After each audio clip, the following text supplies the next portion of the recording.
big welcome to everyone. Thanks for coming and happy Women and Girls in Sport Week. As most of you will know, the Scottish Sports Association is an independent membership body for Scottish governing bodies of sport.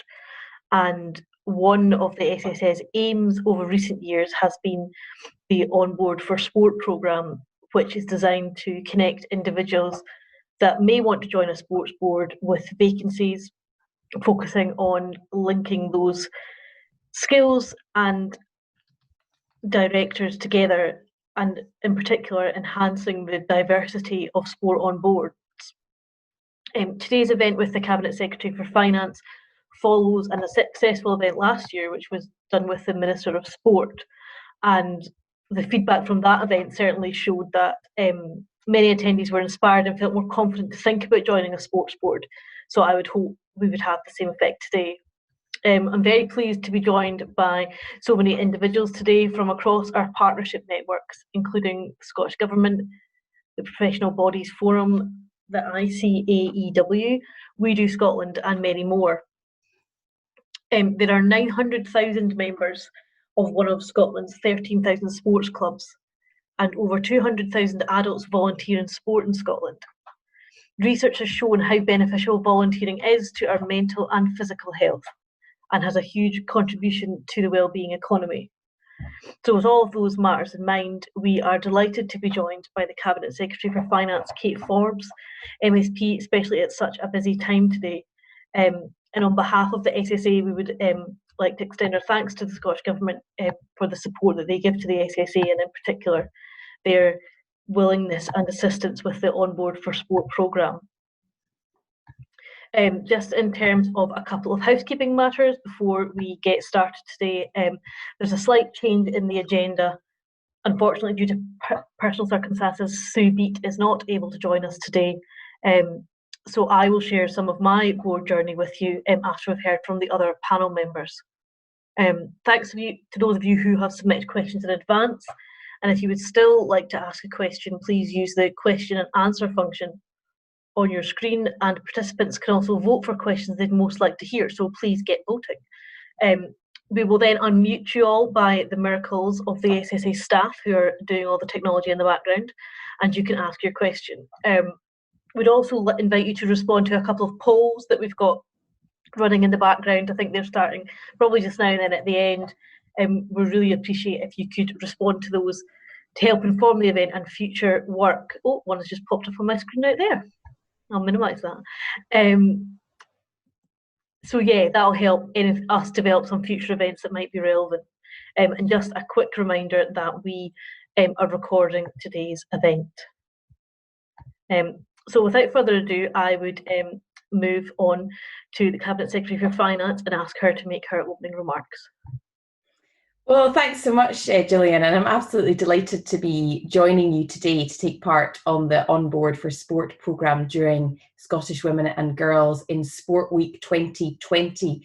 Perhaps in previous years, this week was important in terms of shining a spotlight on women and girls' participation in sport and physical activity, but probably in no year has it been as important as this year, and perhaps it hasn't fallen in such an appropriate week as it has done this year, when we're all in need of a little bit of hope, I think, and a little bit of celebration.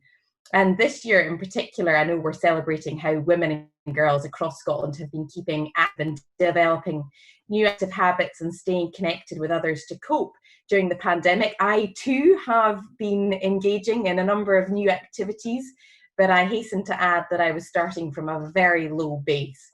And so perhaps the only activity I would share with you is doing more snorkeling in the freezing, frigid west coast of Scotland, which was a great activity during the summer months. And I haven't quite got back into the wetsuit, probably since late September. So we'll see if that continues over the winter months. But obviously, with most of the activity taking place virtually this year, it does mean that more people have the opportunity to join in the celebrations and be involved in the week, which is great for women and girls in sport. And I'm speaking to you from the far north in the Highlands, demonstrating just the value of this virtual connectivity for bringing us together in ways that might not otherwise have been possible when there's a 3 or a 4 hour or more journey to get there. And personally, on behalf of the Scottish Government, I would like to take the opportunity to say thank you to every single one of you who continued during this hugely difficult time to be patient and dedicated in providing leadership within your communities. We're in such desperate need of leadership at this time. And I know that so many of you fill that role with those that need it within your own communities. Your contribution in helping those communities cope during the pandemic by looking after their physical and their mental well-being is so important. This week is a great week for highlighting the improved diversity in leadership and governance and the way in which it leads ultimately to better board decision making, and a more representative board we know reflects societal change and provides new experiences and insights to drive that change that we all want to see. And here in Scotland, we believe in equality for all, and nobody should be denied opportunities. And we're certainly making every effort that we can in the Scottish Government to lead by example, creating diversity within our own leadership. And perhaps I'm an example of that today in terms of being a younger female with responsibility for Scotland's finances. And it's why in 2014, that when the First Minister took office, she appointed the first gender balanced cabinet, which is one of only a few, even today, across the world. And I'm certainly very proud to be part of that, and in particular to be able to continue to drive forward our economy and support our key industries and maintain Scotland's long tradition as an outward-looking, dynamic and enterprising nation. But whilst we can look at all the positives, and there's much cause for celebration, I think it's also good to, at meetings like this and events like this, to reflect on some of our own experiences along the way. And certainly when I look back over my political career, there's a whole host of usually amusing anecdotes that perhaps demonstrate that we've still got a bit of progress to go. I think for me, that the first experience I had in how I was treated slightly differently because of being a female and perhaps not looking the part that people expected in their politicians came out very clearly during my own election campaign 4 years ago. And there were two particular stories I wanted to share with you, just as amusing anecdotes. But the first being, I think the first national piece on me that was done by a national newspaper was by a newspaper that will remain nameless, that introduced me as another young mother from the Highlands, which was a huge shock to my own mother, who didn't know she was a granny, isn't a granny. There was that, and certainly the same newspaper article suggested that my main contribution to the Holyrood Chamber would be to improve the glamour quota in Holyrood. And I think I've sorely disappointed in that capacity in the last 4 years, never having enough time to consider my glamour at all. And then the first time I ever went campaigning with an older, again nameless, male MSP who very kindly had offered to take me under his wing and go campaigning on some of the doors to introduce me. And I remember distinctly, probably the first front door actually we knocked on, and the door swung open and the lady came to the door saying, "Oh, it's so lovely to see you, and I'm so glad you've brought your wife." So, clearly my main introduction was in relationship to the real politician, which was of course the older man. But that is not to knock the great progress that we've made, and all the many advocates and those in the political sphere and beyond who have made so much effort and done so much to try and drive the diversity that we now see and that we now can enjoy to a greater extent. But there's still so much progress to make, and that's why events like this are so important. And I can speak from my own perspective, and I'm sure that each of the speakers today will speak from their own perspective, and each of those that are listening will be able to share their own thoughts. But I think the thing that always has encouraged me most is conversation and discussion and sharing experiences and learning how each of us have contended with some of the challenges that we still face. So that's why this event is so important, and why I'm so chuffed to be part of it. And alongside the pioneers who have driven change, alongside the value of mentoring and events like this, comes the legal changes that we also need to see. And most recently in 2018, we passed the Gender Representation on Public Boards Act to improve women's representation on the boards of listed public authorities, which represents, I think, a further step towards the realisation of women's equality in Scotland, because we simply cannot build a better and fairer society for all if we exclude women from positions of power and from the spaces where decisions are made. And whilst there's a moral imperative that hopefully we can all subscribe to on that, there's also a basic common sense view, which is that decisions are far better made when you've got diversity of views and experiences in the decision-making process. And I think with that in mind, it is our collective responsibility as leaders to ensure that there are positive changes seen within our own organisations to present women with increased leadership opportunities, and to ensure that that pipeline is strong, because we know that women, young people, and many others have the capacity to be great leaders, and we understand the benefits of having a more diverse leadership in organisations. It means that we're better able to adapt to societal changes, we're better able to ensure that we've got a depth of knowledge and experiences which has to exist in leadership. And at a time when we're seeing profound changes across society, across our economy, when we're facing huge choices, and we're at a crossroads in terms of what we want the future to look like, we need that diversity of knowledge and experience in leadership. And it's key during this week and beyond that we take the opportunities to reiterate the importance of diversity in governance and leadership roles, not just in terms of the moral imperatives, but also in terms of the rational, logical, and common sense approach that we need to take. And the Scottish Sport Association track the gender split of Scottish governing body leadership boards on an annual basis to understand that direction of travel.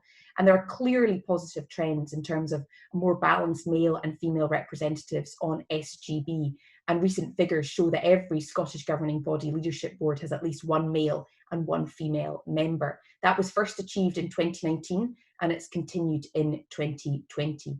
And further to that, from conducting like-for-like measurements and incorporating new governance and structural changes, there was a 2% year-on-year increase of female board members. And those figures have grown from 33% in 2019 to 35% in 2020. So there is a shift in thinking and progress towards more women being included. And to get to that point, a lot of credit should be given for the work SGBs have done in proactively improving their diversity. These things don't just happen. It requires being intentional and proactive. But there's still a demand for individuals with skills and the profile to join SGB boards. And I'm sure that our individuals listening to this right now who would be able to make massive contributions to sporting organisations. We need to help more people to engage with sport and physical activity. And part of that is to make sure that our governance structures are as effective as they can be, and that we work to bring new ideas and insight into the sporting realm to better support historically hard to reach groups. So that obviously includes being more representative of the population. Now, I know that my colleague Aileen Campbell spoke with the chair and the President's Forum on Monday evening about diversity. And I too am keen to do everything that I can to provide support. The sector provides great return on investment. It gives us a healthier population, it contributes to the economy, and it's a hugely positive, has a hugely positive impact on communities all over the country. And I continue to have regular discussions with COSLA and leisure trusts on the impact of closures on the financial position and community leisure provision. And we need to work to ensure that we are financially sustainable and in a position to protect those local services that make the difference to people. It's all very well rhetorically talking about the value of sports, but it's critically important that people have access to it as well.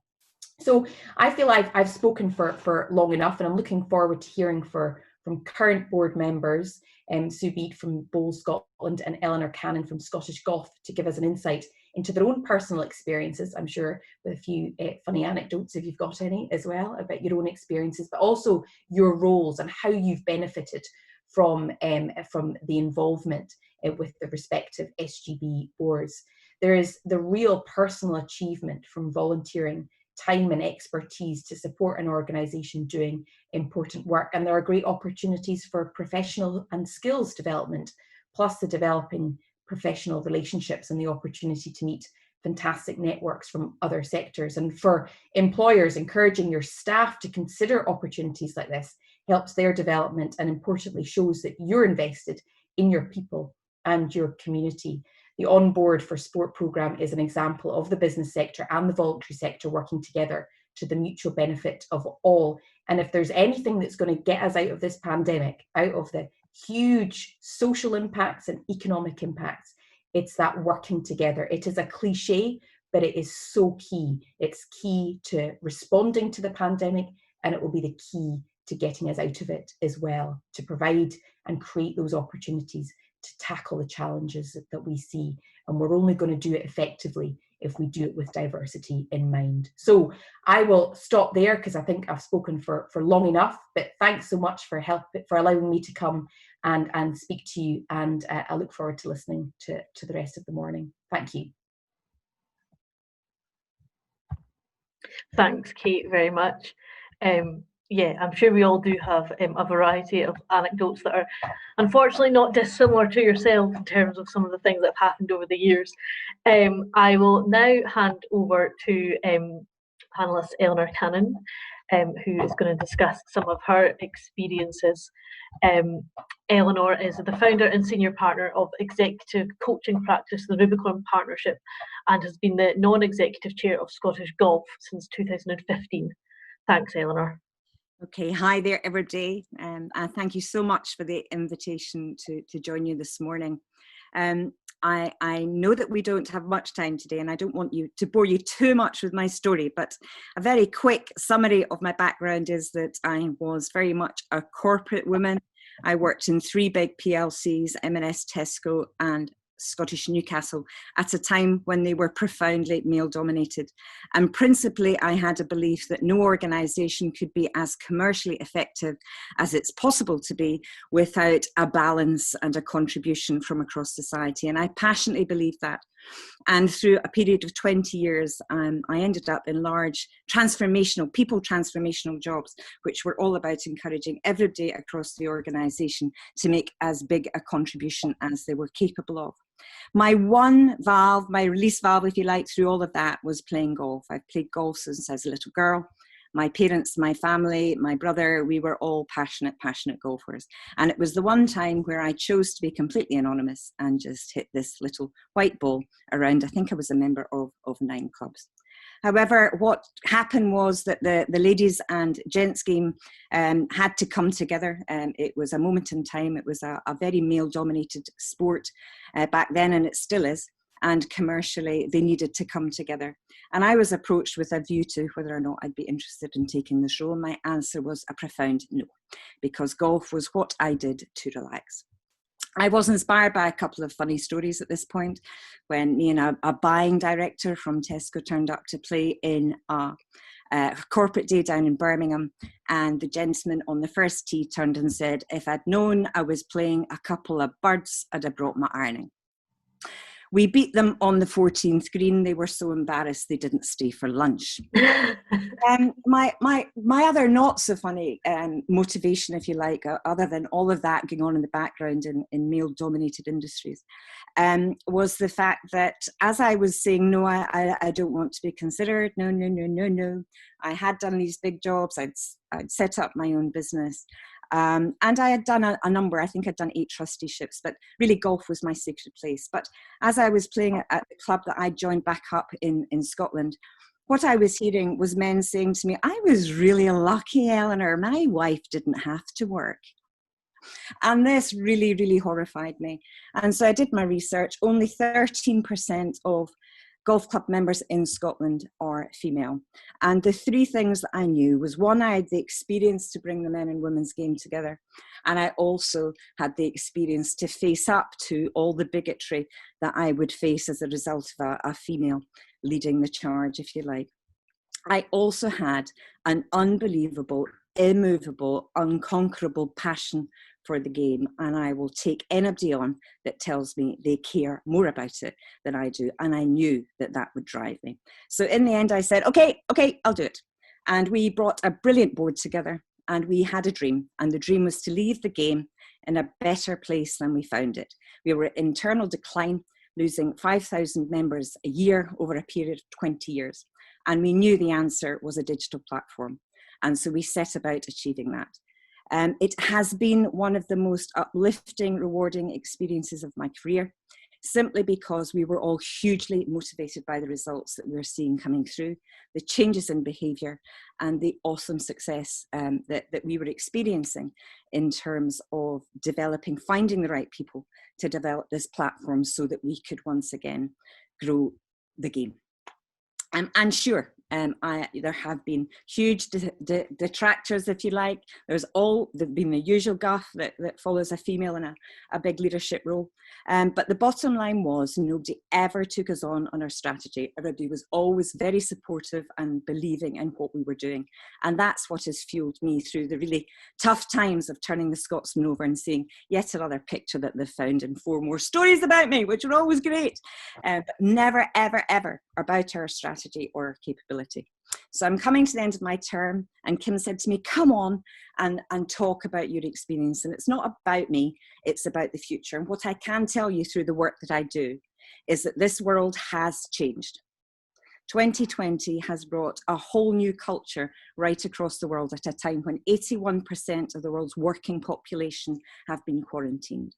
And the truth is that right now and forevermore, I believe the world is going to have to connect with the human story. And that is what women in business do. They connect with the human story. So now is a time for you all on this call. You're here because I understand you either are in business or you are passionate about sport. So here's the 3 things I believe that we need right now in terms of getting directors into big leadership roles in sports. We need people with the capability and the experience and the confidence and the courage to step up to the plate and say, yeah, I'm going to do this because I know I can. Fundamentally, we need people with the time and the commitment so that they can prioritize the work in their life. But most importantly, we need a fundamental belief and care for the sport that they love, so that when the going gets tough, do you know what? We just keep going, because there will be naysayers. That's the nature of being a woman in business, and you have to dig in and you simply have to believe in what it is strategically you're trying to achieve. And it is fundamentally amazing what can be achieved when you bring like-minded, passionate, diverse groups of people together. My offer to anybody on this call is, if you are thinking about pursuing a non-executive volunteer role on a board within sport in Scotland, I will more than happily talk to you, spend time with you, cup of tea on Zoom, talk to you about my experience, and more importantly, help you think through and prepare for the challenges ahead, because it's a true privilege, hugely enjoyable and incredibly rewarding.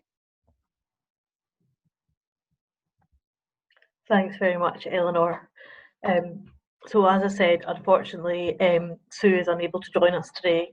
So as one of the directors of the Scottish Sports Association, I'm going to just provide a little bit of background as to what got me onto the SSA board, and in relation to some of the other boards and voluntary activities that I have been involved in over the years. I suppose in terms of the SSA, the first thing for me is, like, I love sport, I love watching it, I love going to live sports events, kind of any kind of sport. Like, I've really always enjoyed it.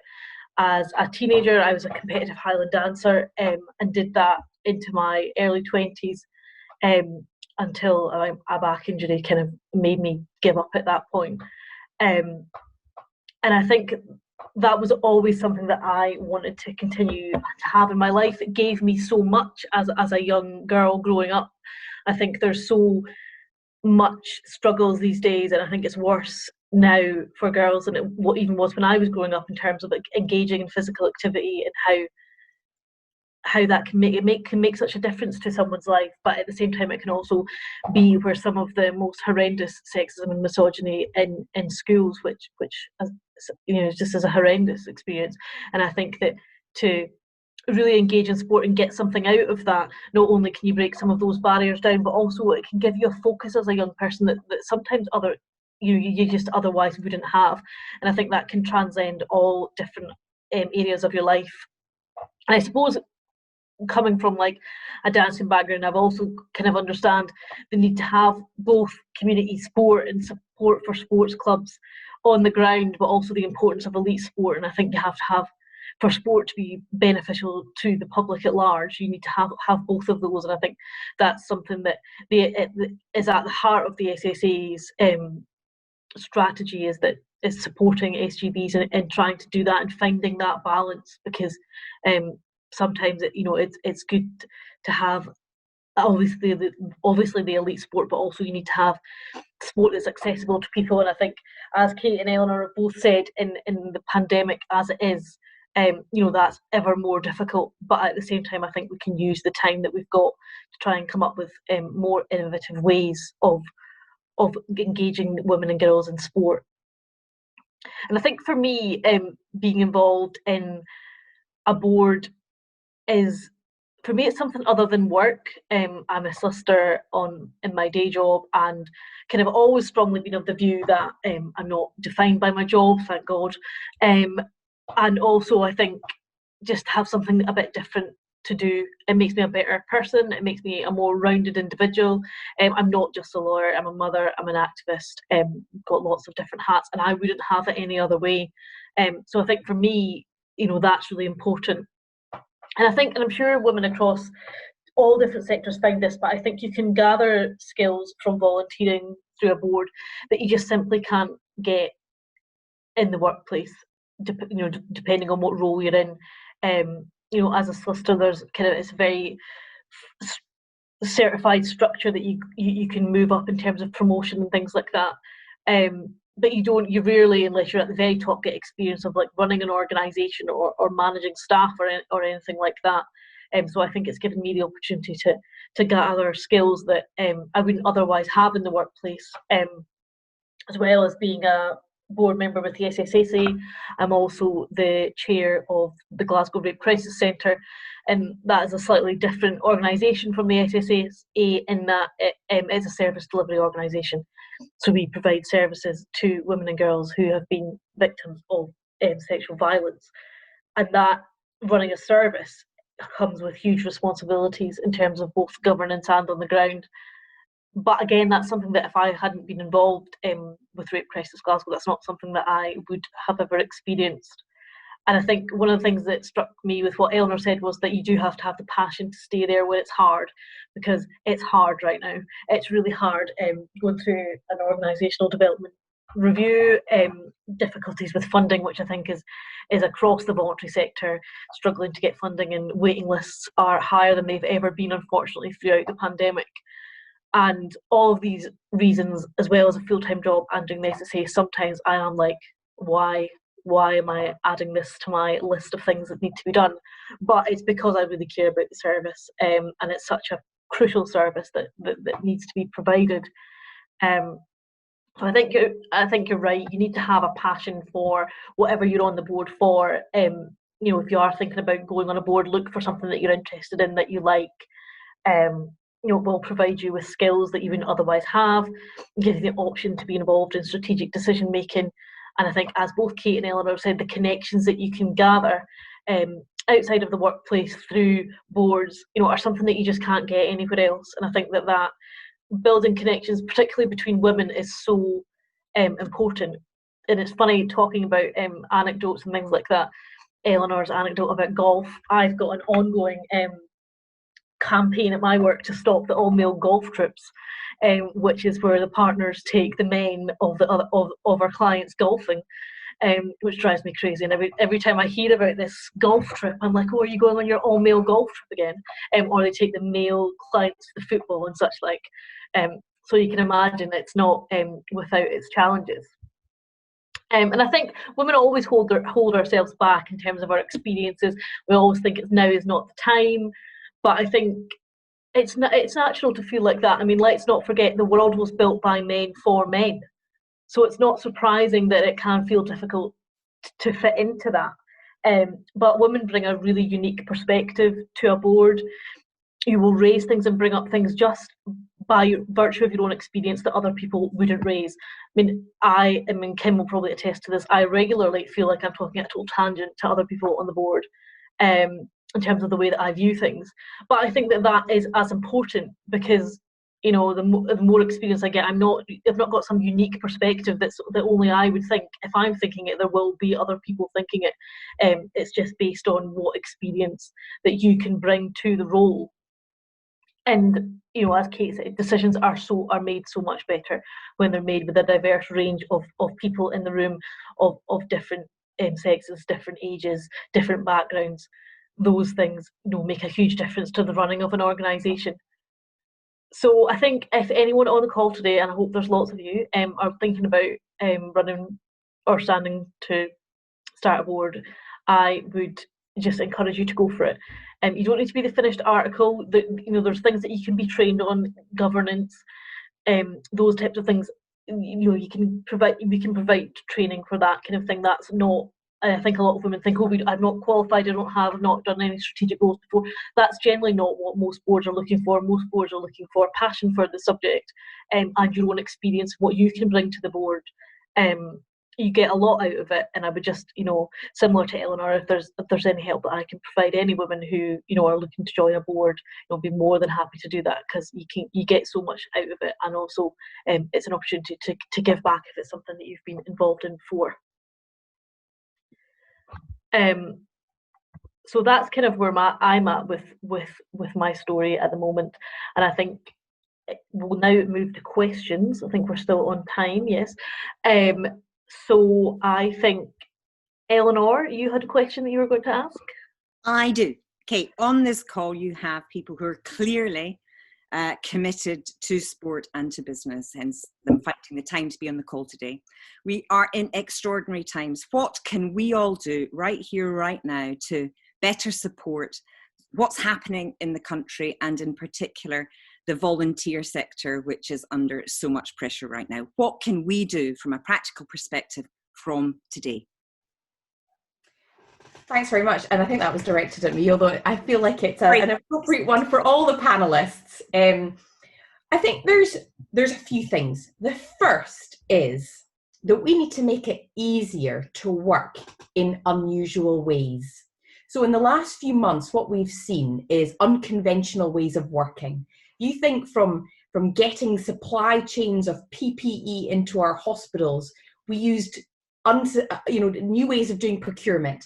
In terms of helping with charities and third sectors with the sudden need to digitize everything, we had the tech army of tech volunteers who have normal day jobs, who gave their time and expertise freely to the third sector and other organizations to help.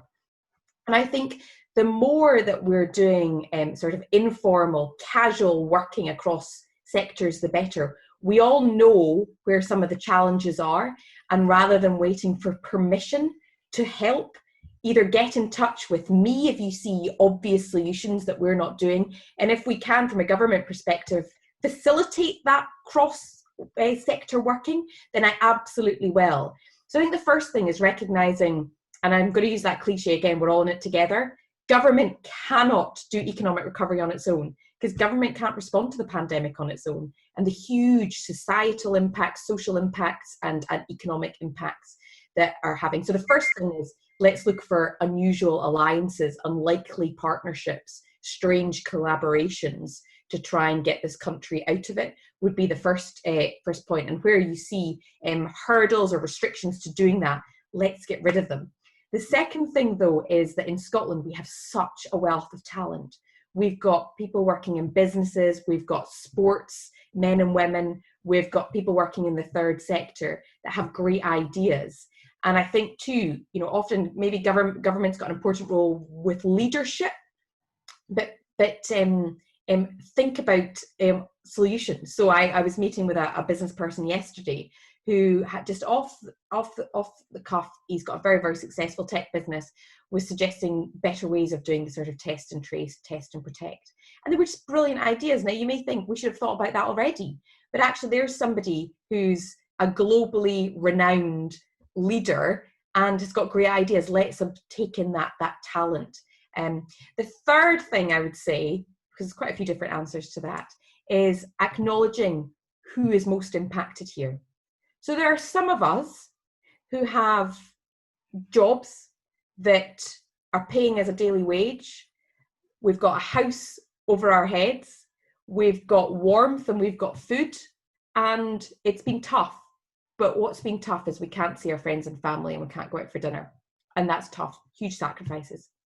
There's other people right now who have been plunged into poverty without any recourse to support, who are trying to feed kids who are trying to go into school and not sure how they're going to be doing their blended learning homework because they don't have access to IT facilities.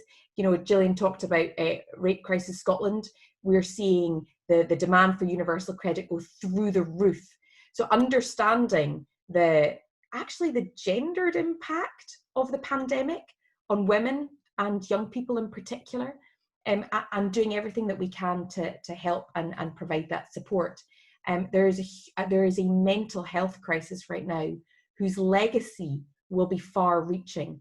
And in all of this, sorry, I'm going to stop talking because I have a tendency to keep talking, but we've got to realize that there's the COVID harms, there's other harms, there's the other health harms, there's the social harms in terms of isolation, depression, mental health, and then there's the economic harms. And we're trying to navigate our way through, find a balance, which is almost impossible to find, with managing all those harms. But in all of that, I think my appeal would be threefold. One, who can you work with that you're not currently working with to do something unusual? Secondly, what is your expertise, your talent, your experience that you can use to contribute to this national endeavour? And three, who's hardest hit in your community, in your vicinity, in your region, that you can do something about? And you know, that will perhaps be organisations that you can work with, but there's maybe other things you can do. I know a lot of firms, I know a lot of clubs have done exceptional work on helping their members with the mental health impacts, but there may be more that we can do. Those would be my three, off the top of my head, answers. Thanks very much, Kate. I'm just being reminded by the team about your time. Are you needing to head off, or are you happy to stay around for a few more questions? I'm really enjoying it. So I might stay just for maybe one or two more. Okay, cool. I think Kim had a question.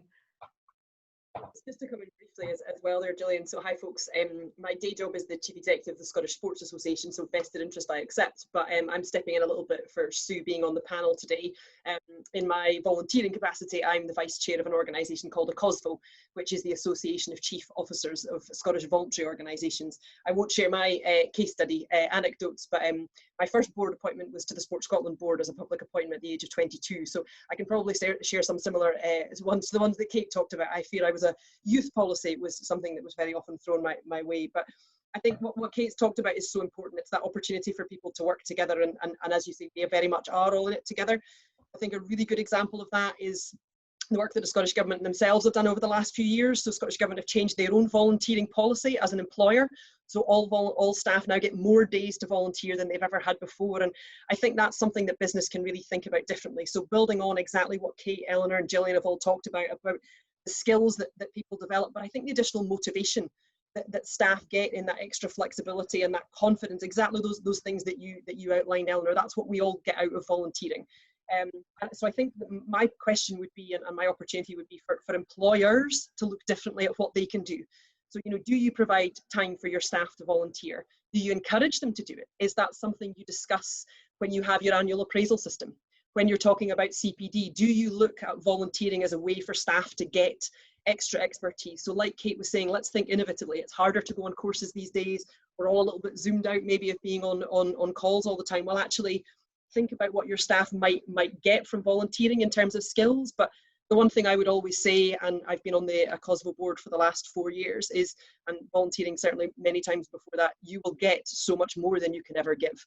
Now, whether that's as an employer or an employee, you'll get more than you'll ever be able to give. So I think there's a real opportunity for employers to think differently about volunteering as a route to support their staff and to motivate their staff as something they may really enjoy doing. So for all the reasons Kate outlined, I think that's something that employers can really think of differently. Gillian, thanks. Thanks, Kim. Now, in terms of questions, I'm just looking at what other questions we have. We have a question from Anneli from the Scottish Women in Sport.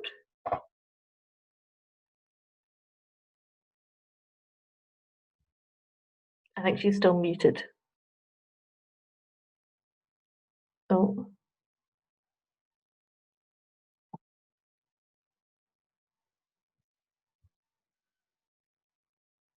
Hello. Hello. Unmute, please.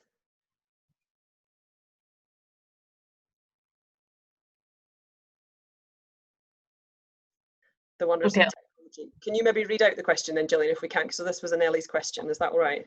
I don't know if I have it. Do I have it? Yes, okay. Sorry. How can we ensure a pipeline of women who are confident and empowered and ready to go to be part of a board? So, Kate, if you want to do this one, and then we'll let you head off.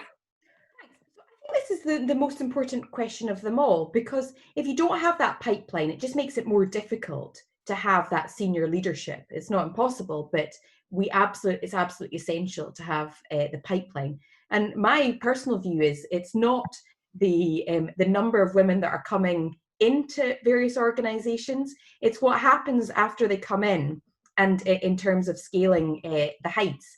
And for me, there's some really obvious things that are required, and all of them need to be proactive and intentional. The first is, I know I keep going back to it, but it's mentoring.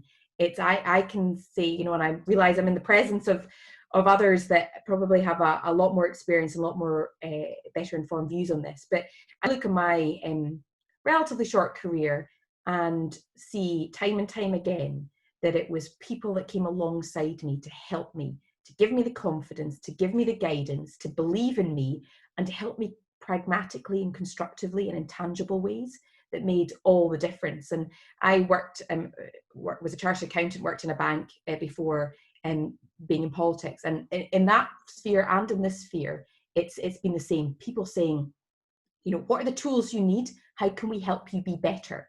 And my view has always been, I loved Eleanor's example when it came to golf, because it's always be better, you know, have the better ideas, spend more time on strategy, and actually, you know, that shouldn't be the reason why you get it, because you shouldn't have to be working harder than everybody else, but be the best you can be. But you need to help other women do that, and we all have responsibility to help those coming into the system and the workplace behind us. So that'd be the first thing on mentoring. And then secondly, you have to, I think, proactively create the opportunities. Don't just wait for them to be. So there will be inevitably lots of public debate and discussion as to whether the gender representation on boards is a good idea, having essentially quotas, you know, in politics, having short lists. But if you take politics, for example, if I get my stats right, in 1999, when the Scottish Parliament was established, I think 39% were women. 2016, what was the stat?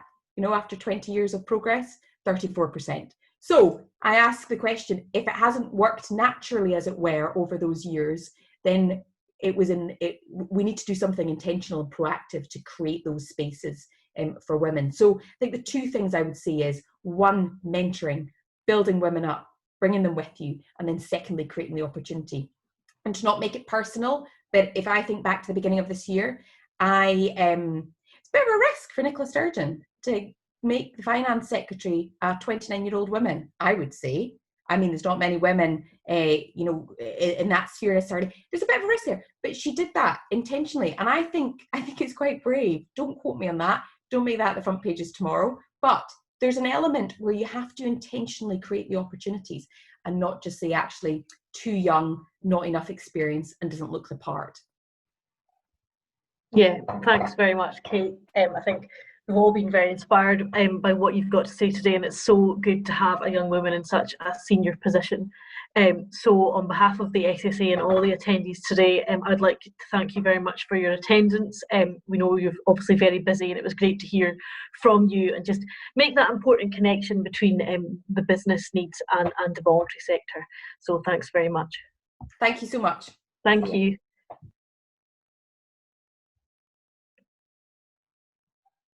Okay, so if we just go to, we've got quite a lot of questions coming in now. So if we go next to the one by Carol Leslie, please.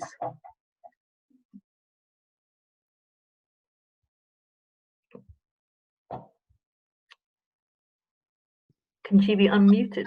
I just like to say, this is a great session. I'm really glad I joined in. I think Kate was spot on when she said that we have to find different ways of operating, and women are often left wrongly in my view, with lots of responsibilities outside of paid work, making voluntary involvement difficult. How can you get around that? I'm thinking maybe virtual board meetings, and how can you encourage more women into this? Eleanor, do you want to give us your thoughts on that, and then I might chip in some wee bits at the end?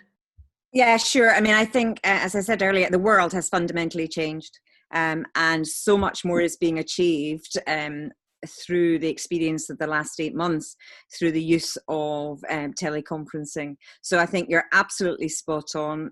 There's no need to bring people physically together for board meetings when they can be held virtually every quarter, making the contributions so much more powerful simply because exhaustion isn't built into the system. So I think the point is incredibly well made.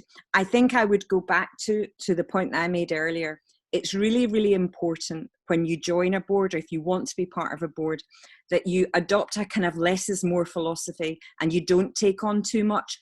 Only do the role that you really, really care about and you feel able to contribute, because your experience is really important. And another lady has asked the question about, what do we do to build confidence? I think there's huge opportunity to bring communities together as you prepare for your first role, and I would be delighted to help on an entirely voluntary basis.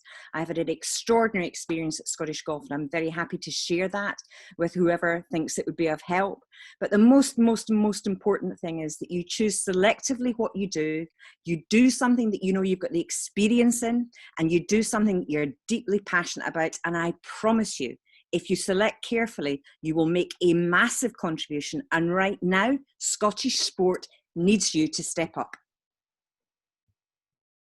Yeah, I think you're right, and I think you raise a really good question, Carol, and that's certainly something that I find not, probably primarily in relation to a work context, and someone from a political and legal background, and now a relatively new mother. Like, some or most of the connections happen after work in the pub, and that's the kind of thing that makes that connections for men, so it can be more difficult. But having said that, I have noticed, and I have returned to work during the pandemic, so I think what I have noticed from that is that actually I've been able to attend way more training sessions than I've ever been able to attend before, because they're all done virtually. Particularly things that would be held in London or down south in terms of the way the law is developing in my area, and that has really changed things for me, being able to do that. And I hope that those kind of things will move forward.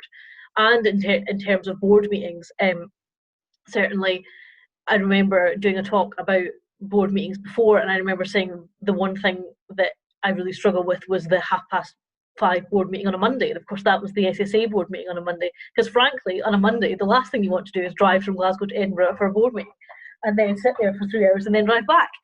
So it's got to be something that you like doing. But I think that all of those things, I think Eleanor's right, the world has completely changed, and I think that in the future a lot more of these things will be done virtually and electronically, and I think that should help.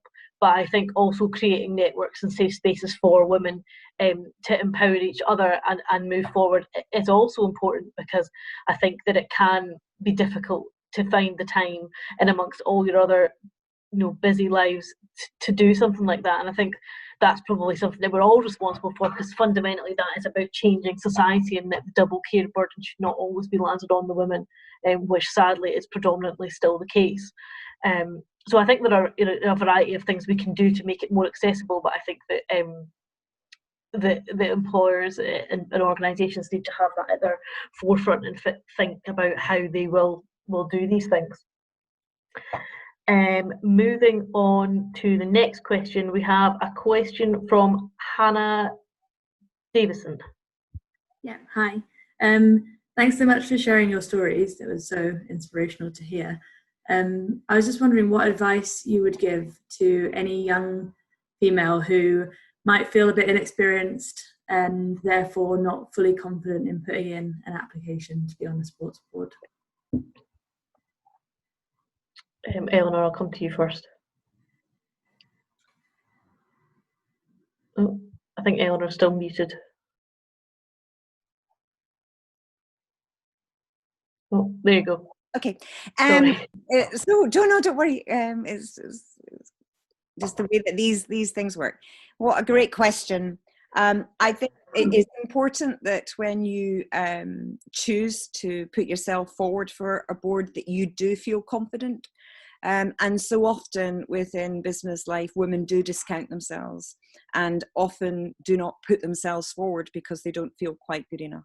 So I think there's something about reaching out to people who have been in these positions before, talking openly about your interest and allowing yourself to feel vulnerable, get some support and think through actually the wealth of experience that you actually do have that undoubtedly would make you a very strong candidate. So it's about addressing those things that you think practically would help in terms of experience. It might be to do with governance or it might be to do with finances. So address that need and then look at your own feeling of self-worth and look at your own morale, how you feel about yourself, and reach out to people like myself who've been there, have got the t-shirt, 2 kids now in their 30s, was that working mum, having a professional a career from the age of 23 when I had my son. So what I'm saying to you is reach out to people that have been there, accept the help, because I absolutely promise you that you have got so much more experience than you realise of life, of the sport that you love, and of the career that you commit so much time to. And fill the gaps practically and do something to help yourself feel stronger and better about what you bring to the party. Thanks very much, Eleanor. Okay, so just chip in very briefly. Sorry, John, I'm conscious of time. I would simply say go for it. I agree exactly with what Eleanor said. You will have so much more to give than you will ever think. And the question that we so often get asked is, well, but you know, the process, and gosh, I might need to be interviewed or I might need to hand in my CV. Well, that's how we all got the jobs that we're doing at the moment. So I promise you it will be a more fulfilling process in terms of, I'd like to think it's an awful lot less nerve-wracking. Yes, you might be interviewed, but it'll be an awful lot more chilled out about the process. But you will get so much out of it. And I think a big part of diversity, building on what Eleanor was saying, it's diversity of thought as well. So exactly as Gillian said, you ask different questions, you come at different angles. So don't be afraid of it and just go for it. Honestly, I think you'll get so much for it. And if you are considering going for it, I know Scottish Curling currently have vacancies. So if you haven't seen, Bruce has just popped that in the chat box. So thanks, Gillian. Can I just say one other thing, and I promise to be really, really quick. When you're volunteering, you're turning up for a discussion about a role that you potentially might want to do. You're not turning up to be selected or deselected, because volunteering is about giving selflessly of your time. So the chemistry has to be right for you as well as you be right for the organisation. So you're turning up to have a discussion about what the board brings that you're talking to, as well as what you bring. It's not a one-way process. It's about you checking out that the values of this board match with your values and the contribution you could make. okay, we've got time for one very last question. If I could go to Paul Carlisle, please. Oh, hi, can you hear me? Yeah, yep. Great, excellent.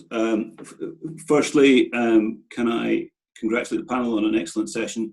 Can I congratulate Kim and the SSA on Board for Sport and what it has achieved over, it's actually been going a number of years now, and it has connected an awful lot of people in business with sports governing bodies, and everybody is the better for it for all of the reasons that we've discussed. And I guess my question very briefly and quickly is, as a male person involved in sport for many years, both in governance and as an advisor, what should, and as a competitor, what should we be doing as men to encourage and promote and mentor women onto boards, both in sport and creative and other bodies? What can we do to help? Okay, I'll go to Eleanor first, and I might go to Kim about that as well. Hey, listen, it's such a great question. And the truth is, you sit with so much power in this process. It's about having the courage to trailblaze and take risks and appoint talent. And it's about challenging bad behavior as and when you see it. And it's about challenging a lack of diversity as and when you experience, and doing it with a degree of humility and doing it in a way that makes people want to change as opposed to get in the ring and fight. So it's about, if you like, challenging from a position of goodness and challenging from a position of belief in what truly diverse boards bring. And it's people like you that can really help women get onto boards and make a huge contribution. So thank you for that question. Thanks very much, Paul. That was a very good question. I'm very conscious of time, so I'm already 1 minute over. So I think that I should take this opportunity to draw this event to a close. First of all, I'd like to thank you, Eleanor, for agreeing to speak today. That was a very inspiring and insightful contribution in relation to your career and how you've got to where you're at the moment. We would welcome any feedback or thoughts that any of the participants might have in the event, including if you've got any ideas or events in terms of that you would like to see in the future. I would also like to thank Changing the Chemistry for their support today. Unfortunately, sorry, I forgot to add that into my initial remarks. So thanks very much for all your support. Thank you to everyone who has attended today. If you would like, if you haven't already, I should say, join the SSA's On Board for Sport mailing list, please do that. We will email the link following this event, and that will allow you to see future vacancies and events, and hopefully inspire you all to apply for some of the roles that will be up and coming. So thank you very much for attending today, and I will just close the event there. Thank you.